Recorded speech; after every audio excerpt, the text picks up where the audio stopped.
गण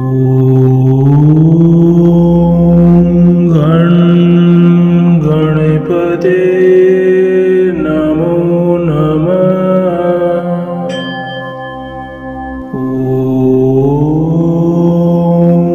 गण गणपते नमो नमः।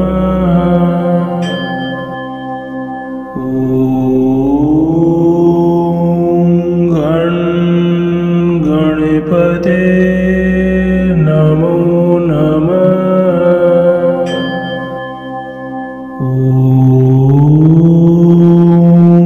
गण गणपते नमो नमः।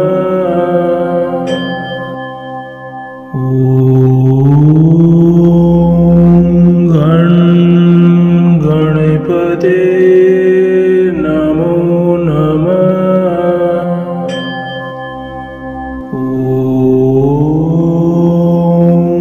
गण गणपते नमो नमः।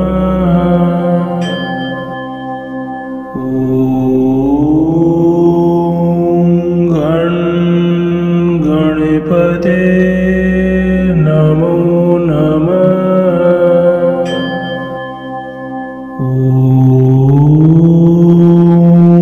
गण गणपते नमो नमः।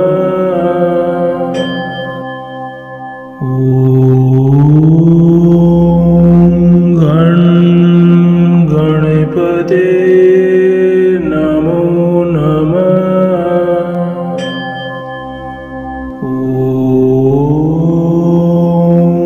गण गणपते नमो नमः।